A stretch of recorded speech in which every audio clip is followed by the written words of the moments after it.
wabarakatuh. Perkenalkan, kami dari Universitas Haloleo. Dalam rangka mendukung jurusan, fakultas, dan universitas, maka izinkan kami untuk membuat video diskusi Q&A tentang bab 1 dan bab 2 dengan subtopik pengantar dan ekosistem vintage. Namun sebelum itu, perkenalkan, saya Lulan Putri Medasari dengan NIM B1B123-106 dan teman-teman saya Aksan Kuis dengan NIM B1B123-064 dan saya Muhammad Fajar Husain dengan NIM B1B123-110. Jadi pertama-tama sebelum kita membahas mengenai apa itu sih definisi vintage, kita itu harus mengetahui tentang latar belakang kemunculan vintage terlebih dahulu. Di sini sudah ada Kak Lulan yang bisa menjelaskan mengenai hal tersebut. Baik Kak, kemunculan vintage memang bukan terjadi secara tiba-tiba, melainkan ada beberapa hal yang memang melatar belakangi sehingga vintage ini tuh muncul. Nah, hal yang pertama itu karena trauma krisis dan peran regulasi, di mana krisis keuangan global pada tahun 2008 itu berhasil mengikis kepercayaan konsumen publik terhadap bank-bank besar yang dianggap terlalu kaku dan terpusat. Nah, pasca krisis ini di beberapa negara, regulator justru mulai melonggarkan aturan-aturan bagi institusi non-tradisional yang pastinya berhasil membuka celah atau jalan bagi pemain baru seperti startup vintage untuk masuk dan berkompetisi dengan menawarkan beberapa solusi yang lebih transparan dan user-centric. Nah, hal yang kedua itu karena evolusi eksponensial teknologi digital.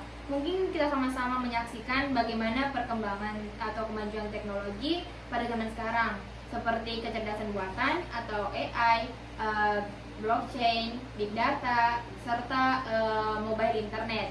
Nah, kemajuan teknologi inilah yang memungkinkan terciptanya layanan keuangan yang dapat beroperasi selama 24/7. Selain itu juga biaya operasional yang lebih rendah serta personalisasi yang sangat tinggi. Nah, sedangkan institusi keuangan yang lama itu masih terbebani oleh sistem IT warisan atau yang biasa disebut dengan legacy system yang dinilai sangat mahal dan susah diperbarui. Nah, hal tersebut tentu membuat mereka itu lambat untuk merespon inovasi ini. Nah, di sisi lain, vintage hadir dengan memanfaatkan kelincahan digital untuk bergerak cepat mengisi kekosongan tersebut. Nah, untuk hal yang ketiga itu adanya perubahan ekspektasi konsumen. Nah, konsumen baru khususnya pada gen milenial dan gen Z itu telah terbiasa dengan kemudahan yang ditawarkan oleh perusahaan big tech. Contohnya seperti yang ditawarkan oleh Gojek, WhatsApp, atau Amazon. Nah, karena kebiasaan ini, akhirnya mereka itu menuntut untuk terciptanya pengalaman keuangan yang lebih instan, mudah, dan on demand. Mereka tidak ingin lagi mengantri di bank ketika mereka ingin membuka rekening, melakukan pinjaman, serta berinvestasi. Nah, pergeseran perilaku inilah yang divalidasi dan dipenuhi oleh solusi-solusi vintage. Jadi tuh Kak, ada 3 faktor yang memang melatar belakangi sehingga vintage itu muncul. Nah, jadi kan udah dijelasin tadi sama Kak Lulan tentang latar belakang kemunculan vintage. Nah, mungkin di sini bisa dilanjutin tentang definisi. Bisa Kak Lulan mungkin tambahkan 1 atau 2 kata-kata mengenai definisi? Oh iya, kalau dari definisi vintage sendiri itu, vintage kan dia itu singkatan dari financial technology, di mana vintage ini itu merujuk pada inovasi di sektor jasa keuangan dengan memanfaatkan teknologi digital untuk meningkatkan efisiensi, aksesibilitas, serta layanan keuangan baik di tingkat individu maupun korporasi. Setahu saya juga itu ada 1 atau 2 pendapat para ahli kan. Jadi menurut mereka itu konsep vintage kan tadi didefinisikan kan. Menurut Friedman 2006, vintage itu adalah sebagai infrastruktur yang mendorong layanan keuangan. Nah, dia menekankan bahwa teknologi itu hanyalah alat bantu.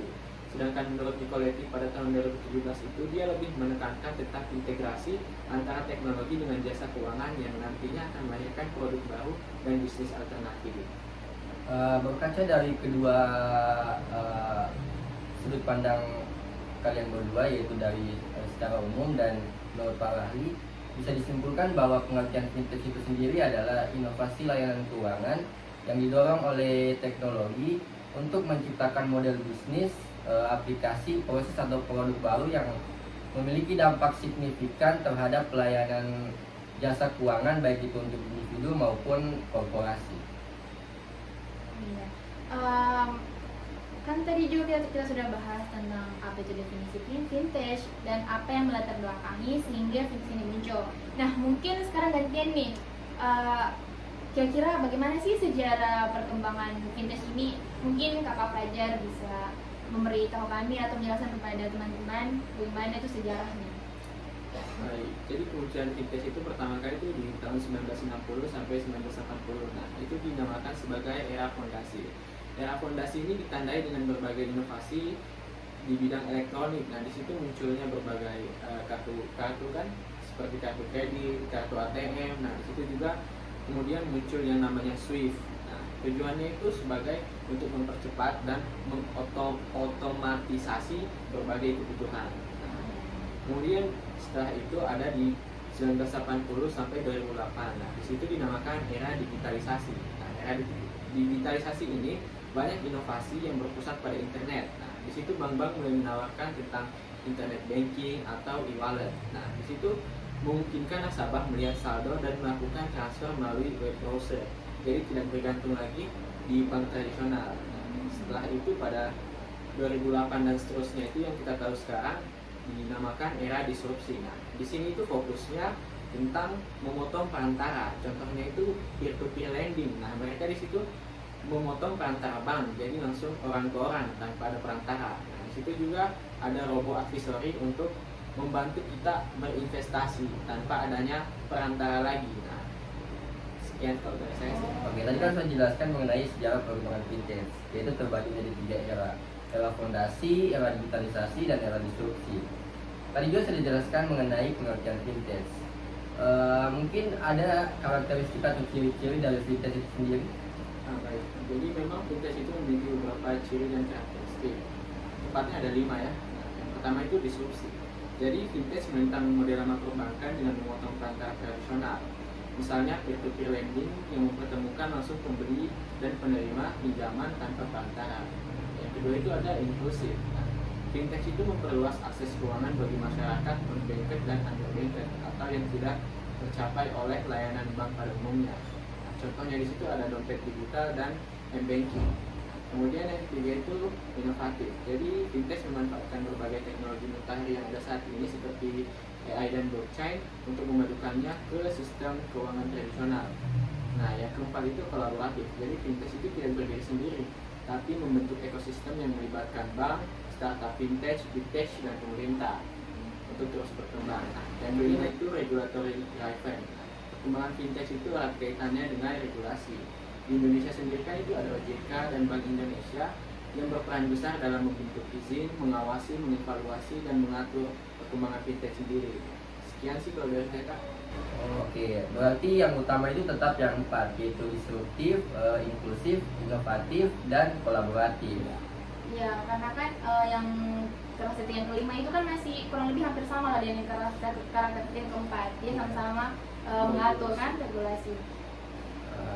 Bisa kita simpulkan juga tadi dari penjelasan Pak Fajar mengenai keempat karakteristik tersebut. Disruptif tadi itu bisa disimpulkan vintage itu mengganggu model bisnis tradisional, sedangkan inklusif yaitu memperluas akses keuangan masyarakat yang unbanked atau underbanked. Yang ketiga itu inovatif, yaitu berbasis teknologi yang terkini, bisa dibilang begitu.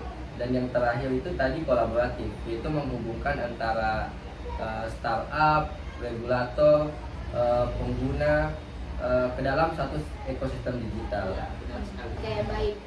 Tadi kan Kak Fajar juga sudah memberikan penjelasan kepada kita seperti apa sih karakteristik vintage.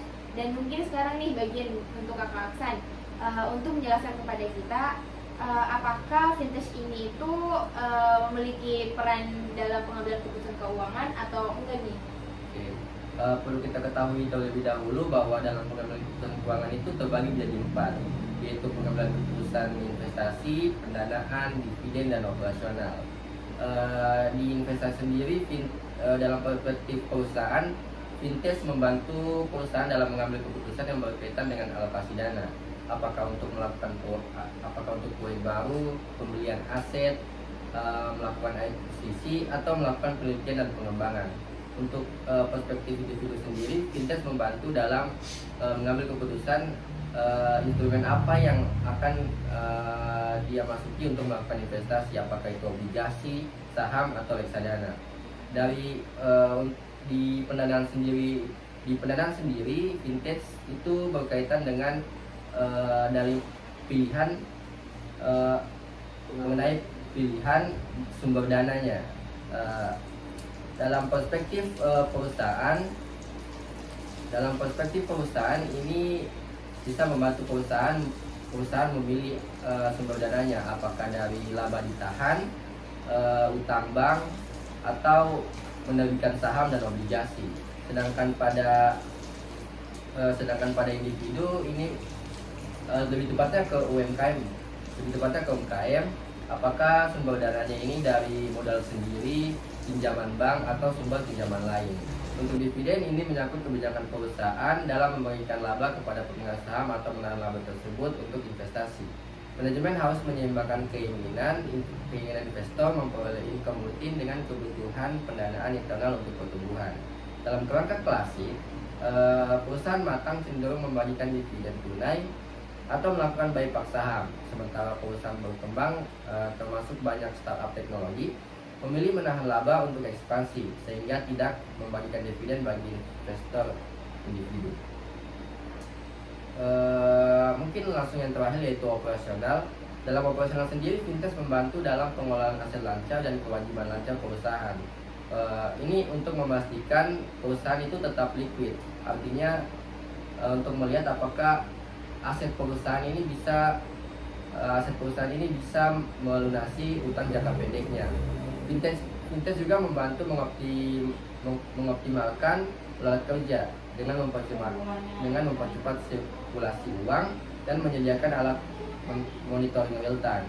Salah satu kontribusi terbesar fintech adalah di bidang digital payment atau pembayaran digital, di mana ini memangkas waktu proses transaksi dengan pembayaran elektronik atau mobile banking, plus e-wallet. Oke, berarti ada 4 ya, yaitu investasi, pendanaan, dividen, dan operasional. Oke, mungkin dari pembahasan kita beberapa menit yang tadi ini kan sudah masuk pengertian, latar belakang, sejarah, karakteristik, sama keputusan keuangan. Apakah fixed itu kan? Ya. Oke, mungkin dari pengertian sendiri kita bisa simpulkan dari Kak Aksan tadi yang Kak Aksan bilang bahwa fintech itu berpengaruh dalam 4 keputusan keuangan. pengertiannya Kak, maksudnya Oh, yang tadi Kakak sebutkan. pengertiannya ya. Iya.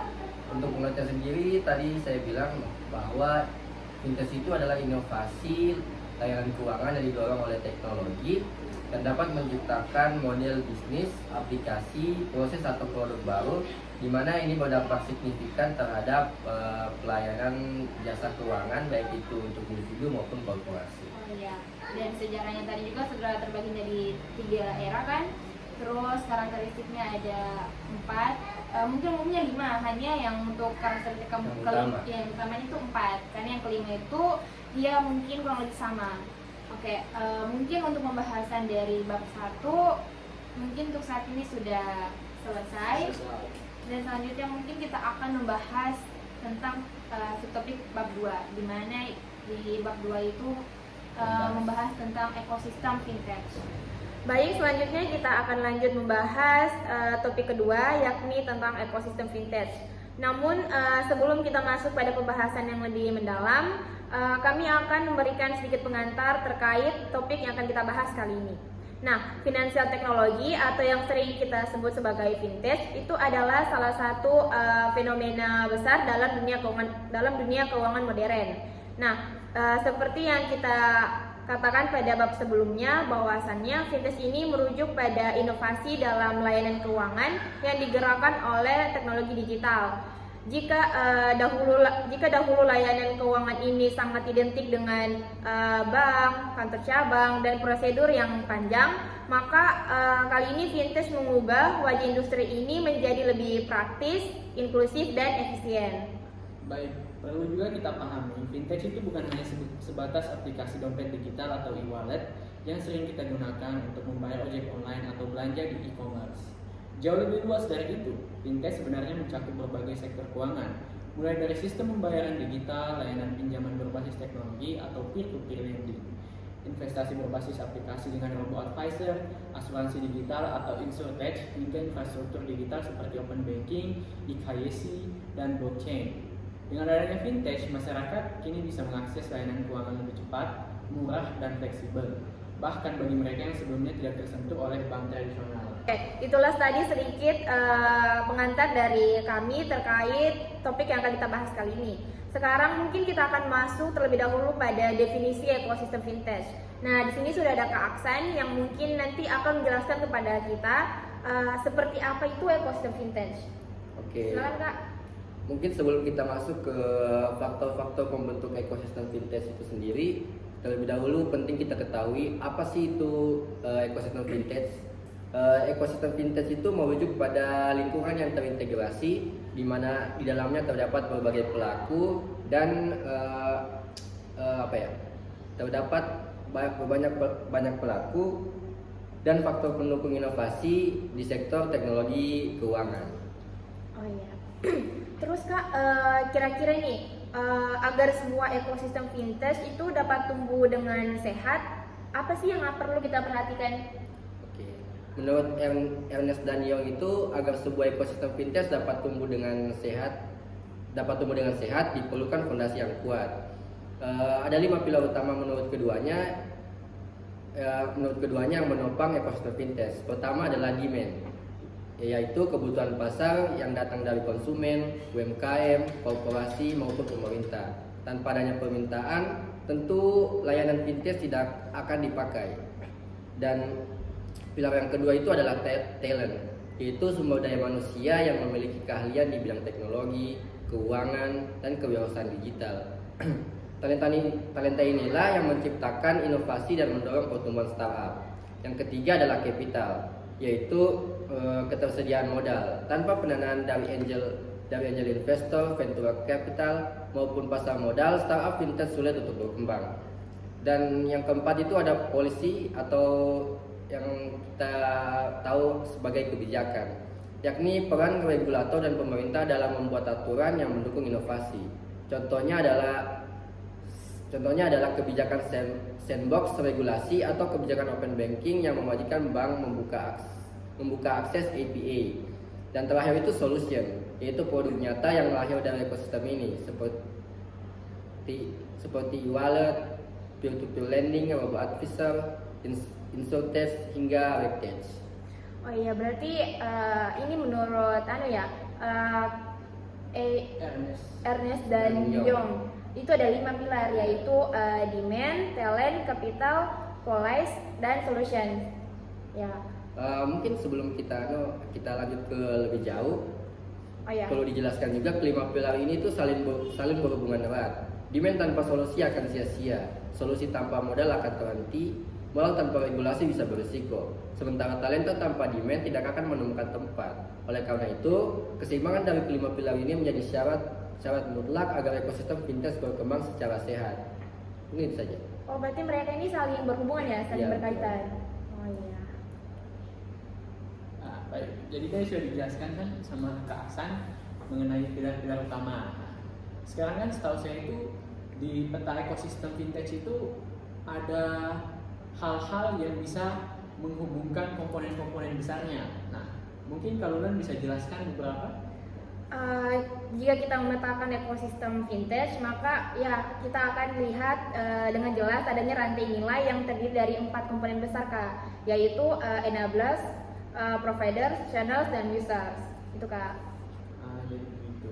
Mungkin Kak bisa dijabarkan lebih jauh mengenai 4 komponen tadi? Oh iya, enabler sendiri itu adalah faktor pemungkin, di mana ini mencakup teknologi seperti artificial intelligence, blockchain, big data, cloud computing, serta regulasi yang mendukung infrastruktur digital dan ketersediaan modal ventura. Nah, sedangkan providers yaitu adalah penyedia layanan, yaitu pelaku industri yang menghadirkan produk vintage, mulai dari startup seperti GoPay, OVO, Kredivo, Dana, hingga bank digital seperti Genius dan Blue. Nah, selain dari produk vintage sendiri, mereka juga menghadirkan big tech, yaitu seperti Apple Pay atau WeChat Pay. Nah, yang ketiga itu kan channels. Nah, channels ini adalah jalur distribusi layanan. Ini yang dimana pada era sekarang didominasi oleh aplikasi mobile atau web, e-commerce, bahkan media sosial. Nah, yang terakhir itu user, yaitu adalah pengguna akhir baik konsumen individu maupun UMKM yang tidak hanya memanfaatkan layanan tetapi juga memberi umpan balik sehingga area inovasi semakin jelas. Nah, rantai nilai ini memperlihatkan bahwa setiap komponen itu saling bergantung. Enabler sebagai penciptaan peluang, terus provider sebagai yang menghadirkan produk, channel sebagai perantara penyampaian layanan, sementara users menentukan apakah layanan itu berhasil atau gagal di pasar. Jadi itu aja Kak, kalau untuk dilihat dari petanya kan, itu memang ada 4 komponen besarnya. Mungkin kita bisa lanjut. Setahu saya dalam ekosistem vintage itu terdapat dinamika inovasi seperti unbundling dan rebundling. Mungkin Mas Fajar bisa jelaskan apa sih maksud keduanya ini? Baik, jadi memang ada dinamika yang menarik di ekosistem vintage ini, yaitu yang biasa disebut unbundling dan rebundling. Nah, unbundling itu berarti pemisahan layanan-layanan perbankan tradisional. Jika dulu kita kenal bank itu berperan sebagai one stop shop yang menyediakan semua layanan mulai dari tabungan, kredit, hingga investasi. Nah, kini layanan itu dapat dipisahkan dan ditawarkan oleh penyedia yang berbeda. Misalnya peer-to-peer lending muncul menggantikan fungsi kredit mikrobank, atau robo-advisor yang menggantikan peran konsultan investasi tradisional. Tapi dalam beberapa tahun terakhir ada tren baru yang muncul, yaitu rebundling. Nah, artinya itu layanan yang tadinya terpisah kini kembali digabungkan dalam satu platform digital. Tapi mereka ini memiliki perbedaan yang jelas. Rebundling ini dilakukan melalui kolaborasi antar bank dan vintage. Nah, hasil yang kita dapatkan itu sebuah one-stop solution, yaitu digital yang lebih praktis. Contohnya itu di Indonesia ada kolaborasi antara Bank Jago dan Gojek. Nah, di sini Bank Jago itu menyediakan infrastruktur inti, sedangkan Gojek menjadi antarmuka digital yang dekat dengan pengguna. Model ini biasa dikenal dengan Bank as a Service atau biasa disingkat BaaS. Nah, di mana bank menyediakan layanan inti melalui API, sementara vintage menawarkannya ke konsumen. Jadi begitu Kak. Oke, berarti sederhananya kalau unbundling itu dia memisahkan layanannya. Kalau untuk rebundling dia itu menyatukan kembali. Ya, menyatukan kembali. Yang dulunya dipisah-pisah pada zaman sekarang itu digabungkan kembali melalui teknologi digital. Jadi ada inovasi dan tidak hanya menggabungkan tapi kolaborasi juga antara bank dan vintage. Oh, berarti ini juga masuk pada pembahasan kita yang pertama tentang karakteristik vintage. Dimana kan mereka ada inovatif dan kolaboratif. Baik, kan tadi kita sudah lumayan banyak membahas tentang definisi, tentang komponen-komponen besar yang berkaitan, serta apa saja yang perlu kita perhatikan agar ekosistem vintage ini itu dapat tumbuh dengan sehat. Nah, setahu saya juga di dalam ekosistem vintage itu ada banyak lembaga yang ikut berperan. Nah, seperti kalau dari kita lihat dari pengertian ekosistem sendiri kan dia itu memang lingkungan kan, dia itu tidak hanya sendiri, tapi ada beberapa hal yang memang mempengaruhi satu sama lain. Nah, menurut kakak ini di dalam ekosistem vintage ini lembaga-lembaga apa saja yang berperan di dalamnya? Oke, untuk lembaga atau mungkin bisa kita sebut aktor dalam ekosistem vintage ini itu bisa dibilang banyak, karena setahu saya itu ada 8. Ekosistem vintage terdiri dari berbagai aktor utama. Pertama itu startup vintage. Dia itu harus gesit, inovatif, dan fokus pada kebutuhan konsumen. Contohnya adalah OVO, Dana, GoPay, dan Kredivo. Eh, Mungkin ada baiknya saya jelaskan apa itu startup vintage. Startup vintage itu adalah perusahaan rintisan yang fokus untuk menggabungkan antara layanan keuangan dan juga teknologi untuk menciptakan inovasi. Lanjut yang kedua itu ada bank atau incumbents yang memiliki basis nasabah dan kepercayaan publik, namun perlu melakukan transformasi digital agar tetap relevan. Contoh di Indonesia adalah Genius dari BTPN atau Blue dari BCA Digital. Ketiga adalah Vintage Company. Vintage Company sendiri itu mengacu pada perusahaan digital terbesar yang paling berpengaruh di dunia, misalnya seperti Google, Apple, Alibaba, dan Tencent. Mereka masuk ke sektor keuangan dengan kekuatan besar karena sudah memiliki basis pengguna miliaran orang. Yang keempat itu regulator dan pemerintah yang berperan menjaga stabilitas keuangan sekaligus mendorong inklusi. Di Indonesia, OJK mengatur perbankan digital dan vintage lending, sementara Bank Indonesia mengatur sistem pembayaran seperti KRIS dan BI-FAS. Yang kelima itu ada investor. Mereka adalah penyedia modal besar bagi startup. Contoh nyata adalah Sendit, Kredivo, dan Aku yang berhasil memperoleh ratusan juta dolar investasi. Yang keenam itu penyedia infrastruktur seperti Amazon Web Service untuk cloud computing, Asli RI, dan Privy ID untuk eKYC, serta Midtrans untuk payment gateway.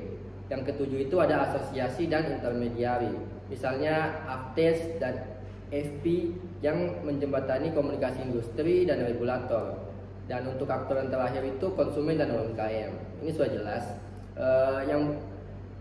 Konsumen dan UMKM ini bukan hanya pengguna, tetapi juga co-creator. Melalui feedback dan kebutuhan mereka, arah inovasi vintage dapat ditentukan. Mungkin itu saja. Oke, baik. Cukup banyak juga ya lembaga yang berperan dalam ekosistem vintage ini.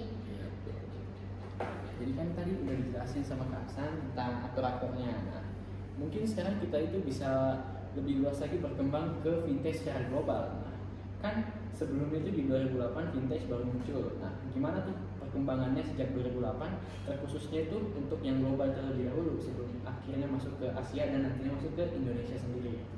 Oh iya, kalau untuk perkembangan vintage memang di ini ada dua, yaitu perkembangan secara global dan perkembangan di Indonesia sendiri. Nah, kalau untuk perkembangan global ini, jika kita melihat dari ekosistem vintage secara global itu, maka akan terlihat variasi yang sangat menarik di berbagai kawasan dunia. Setiap wilayah memiliki fokus, karakteristik, dan keunggulan masing-masing dalam mengembangkan ekosistemnya. Nah, untuk negara pertama itu mungkin kita bisa lihat pada negara di Amerika Serikat, di mana vintage berkembang pesat karena dukungan modal ventura yang melimpah serta budaya inovasi di Silicon Valley. Nah, perusahaan seperti Stripe itu menjadi raksasa global dalam bidang pembayaran digital dengan valuasi puluhan miliar dolar. Nah, selain Stripe, ada juga Robinhood, di mana Robinhood ini itu adalah aplikasi trading saham yang mengubah cara masyarakat Amerika untuk berinvestasi. Nah, selain itu ada juga PayPal sama Square, di mana PayPal dan Square ini itu telah ada atau telah lebih dulu menjadi pionir dalam menciptakan solusi pembayaran lintas platform. Nah, uniknya perkembangan vintage di Amerika Serikat sangat dipengaruhi oleh persaingan antara startup baru dengan bank-bank besar seperti JP Morgan atau Goldman Sachs, yang akhirnya membuat bank juga meluncurkan unit digital mereka sendiri atau mengakuisisi startup. Nah, sementara itu Asia merupakan kawasan dengan pertumbuhan vintage tercepat di dunia.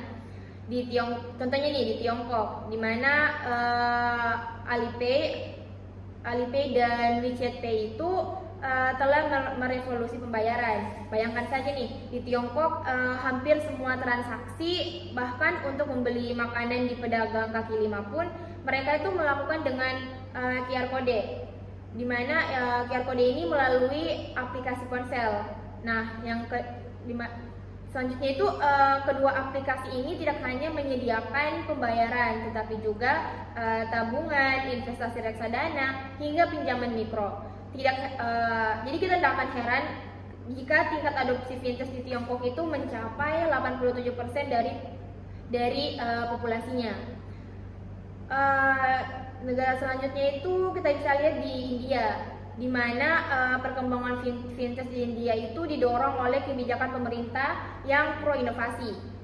India ini meluncurkan UPA atau Unified Payment Interface, yaitu adalah sebuah sistem pembayaran nasional yang menghubungkan antara bank dengan aplikasi fintech secara real time. Nah, UPA ini berhasil mendorong adopsi fintech secara masif, di mana aplikasi seperti PhonePe dan Google Pay ini menjadi bagian penting dalam kehidupan sehari-hari masyarakat India. Nah, fenomena ini menunjukkan bahwa kolaborasi antara pemerintah, bank, dan startup fintech itu dapat menghasilkan ekosistem yang inklusif. Dengan kata lainnya itu, perkembangan global memperlihatkan dua hal utama, Kak, yakni di negara maju, di mana fintech ini sering tumbuh karena dorongan modal ventura dan kebijakan regulasi terbuka. Sementara di negara berkembang, pertumbuhannya itu lebih karena kebutuhan masyarakat unbanked yang sangat besar. Nah, kalau kita lihat lagi dari perkembangan fintech di Indonesia, yaitu potensi perkembangannya sangat besar karena ada beberapa faktor utama yang mendukungnya. Nah, yang pertama itu Indonesia kan memiliki populasi lebih dari 270 juta jiwa. Jadi dengan mayoritas populasinya itu mereka berusia yang muda dan banyak digital. Nah, yang kedua itu tingkat penetrasi smartphone dan internet sangat tinggi. Jadi hampir semua orang bahkan di daerah memiliki akses ke ponsel pintar. Nah, yang ketiga itu karena masih banyaknya masyarakat yang belum terjangkau layanan keuangan formal. Nah, semua faktor ini itu membuat Indonesia menjadi lahan subur bagi inovasi fintech. Selanjutnya itu perkembangan fintech ini di Indonesia memang dalam beberapa tahun terakhir itu sangat pesat, di mana layanan pembayaran digital menjadi yang paling dominan. Nah, dompet elektronik seperti OVO, Dana, dan GoPay itu berhasil menjangkau puluhan juta pengguna. Nah, selain itu juga masyarakat ini semakin terbiasa menggunakan QRIS, dimana kan sekarang mungkin jika kita berbelanja orang-orang akan terus menanyakan apakah di tempat ini bisa QRIS atau enggak. Itu tuh mereka itu sama saja masuk di dalam fintech ya. Nah, sistem pembayaran berbasis QR kode ini tuh standar nasional yang dikeluarkan oleh Bank Indonesia. Dengan QRIS, pengguna bisa membayar berbagai merchant hanya dengan satu aplikasi. Mungkin itu aja sih, Kak, kalau dari perkembangan fintech baik dilihat secara global maupun dari di Indonesia sendiri. Baik. Mungkin selanjutnya kita bisa lanjut ke bagian dalam inovasi itu tidak ada tantangan untuk mewujudkannya. Maka dari itu mungkin Kak Fajar bisa menjelaskan apa sih tantangan dan isu-isu yang muncul untuk fintech itu sendiri.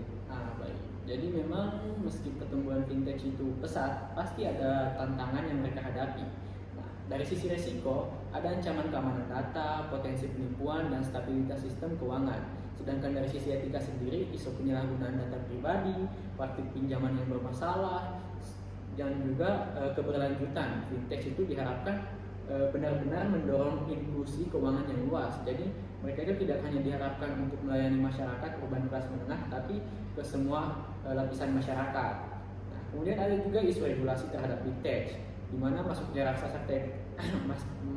raksasa teknologi ke sektor keuangan kan memang membawa efisiensi dan inovasi, tetapi juga menimbulkan risiko konsentrasi pasar yang terlalu besar.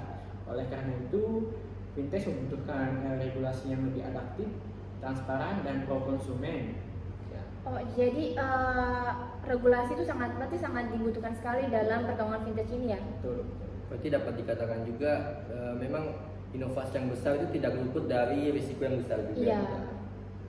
semua pasti memiliki tantangannya tersendiri. Iya, betul. Namun pasti selalu ada solusi yang bisa dicapai agar fintech ini bisa tumbuh dengan sehat, seperti yang mungkin dengan memperhatikan beberapa komponennya, iya, aspek-aspeknya. Oke, mungkin untuk menutup pembahasan kita kali ini, sebagai penutup dapat kita simpulkan bahwa ekosistem fintech adalah ruang interaksi yang sangat kompleks di mana startup, bank, big tech, regulator, investor, penyedia infrastruktur, asosiasi, dan yang pastinya konsumen saling terhubung dan saling melengkapi. Inovasi teknologi telah mendorong lahirnya layanan keuangan yang lebih cepat, murah, dan inklusif. Namun pada saat yang sama menghadirkan tantangan baru dalam hal regulasi, keamanan, dan etika. Bagi Indonesia sendiri, seperti yang sudah dijelaskan tadi sama Kak Lulan, memahami ekosistem ini bukan hanya soal memahami teknologi, tapi juga soal membangun masa depan keuangan digital yang inklusif, berkelanjutan, dan aman bagi semua kalangan. Kolaborasi antar faktor menjadi kunci agar fintech benar-benar dapat memberikan manfaat besar baik untuk masyarakat maupun untuk perekonomian nasional. Mungkin itu saja. Baik, mungkin pembahasan kami tentang kedua subtopik ini, yaitu tentang pengantar dan ekosistem fintech, cukup sampai di sini. Terima kasih atas perhatian teman-teman sekalian. Semoga pemaparan ini dapat memberikan wawasan yang bermanfaat untuk kita semua. Baik. Akhir kata kami ucapkan taufiq wal hidayah. Wassalamualaikum warahmatullahi wabarakatuh. Terima kasih. Alhamdulillah.